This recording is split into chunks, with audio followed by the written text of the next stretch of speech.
Pumpkin's Revenge by Mitch Bensel. Walk with peace through life and don't smash pumpkins. It begins. I want the pumpkin with the silly face, Dad. He pushed through the shoppers to get to the one he wanted to take home. He pounded and smacked it like it was a drum. I want this one, Dad. This one. This. He yelled and smacked it each time he said this. His father said in a calm voice without turning toward his son, replied with a simple, "No, son, no pumpkin this year. Remember, we made a deal." "Oh, Dad," he said in a whisper, "it wasn't a real deal." He shuffled his feet on the floor and walked slowly back to his dad. His blonde, tousled hair fell a bit into his eyes. His green cargo pants kept falling down, which caused him to have to reach to pull them up again. Last Halloween, their pumpkin was thrown all over the yard. It had been smashed. Pieces of it were everywhere. Not only their pumpkin, but the whole neighborhood's pumpkin had been destroyed. After much investigation, Jonathan admitted to doing it himself. He tugged lightly on his dad's shirt and looked up at his dad and asked slowly, "Give me one more chance, Dad. I want the pumpkin with the silly face painted on it. I promise not to hurt it." All in the store turned to see if Dad would give in. "Okay, son, but don't hurt, pound, or in any way misuse the silly face pumpkin, or you will suffer the consequences." Jonathan looked up at his dad. "Huh?" Matt looked into his eyes. He lowered his voice to a deep, low voice and said, "You will feel the revenge of the pumpkin, and its fire of darkness will engulf you." He leaned closer to him and whispered, "Forever." Jonathan gulped. "You're kidding, right, Dad?" Matt just smiled. "Go pick up your pumpkin, but carry it carefully over here."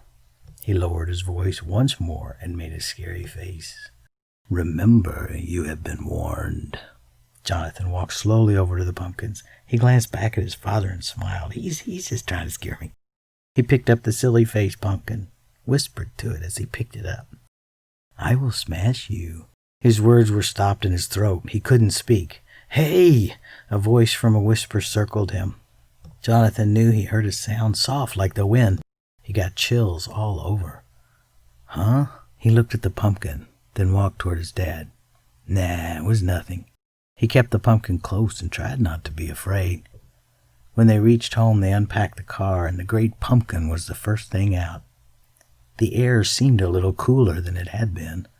Jonathan walked toward his house. Something looked different. The tree that always seemed to invite him into its branches looked scary. He looked up at the window of his room in the 2-storied house where he lived. Something dark moved across the window. "What is going on here?" The words tumbled out of his mouth in a mumble. He shook his head. "My dad has warped my mind." Matt took all of this in with a slow grin. He lifted the groceries out of the car and looked up at the sky and felt the change in the air. "So," he said as he walked into the house, "it begins. Good luck, my son. I hope you have your fun." Matt walked through the door and winked at his son. "Dad?" Johnny asked as he stood in the foyer holding tight the silly face pumpkin. "Yes, my boy." Matt walked past him to the kitchen, took the groceries out of the bag, and didn't let him see he was smiling. "What's wrong, Johnny?" Jonathan felt embarrassed suddenly about the whole thought of his tree looking scary and the shadow across his window, so he just turned to take his pumpkin into his room. "Never mind, Dad. I forgot what I wanted to ask." Matt waved his hand and mumbled, "It's okay, son. That happens but usually with us old uns." He watched his son climb the stairs to his room. "You will hope you forget what is going to happen, son of mine," he said to himself, but it echoed through the room. Matt heard the words he just spoke bounce around the room a bit. "Hey, move that upstairs. Johnny's the one for you, not me." The room was bright again, and the slow crawl of time he felt left along with the echoes. "Whew, that was close. Once is enough for a lifetime, thank you." "You're welcome," came a wispy reply, followed with slow moans that flew away to Jonathan's room. Changes. Jonathan sat the pumpkin down on the desk and threw himself onto his bed. His bedroom wasn't huge, but it was full of its collections. Star Wars ships hung from the ceiling. Posters from different scary movies covered the walls. The mummy reached out of its poster while the werewolf poster almost growled. Night of the Living Dead faces, half torn off, were next to the posters of the galaxy. He closed his eyes and started thinking of all the fun he would have with the silly-faced pumpkin. First, he was going to carve it up.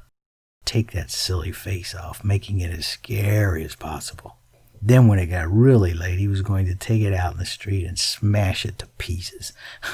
He laughed out loud at the thought of the sound of, "You will not hurt this one, Jonathan." A low voice came from somewhere over by his desk.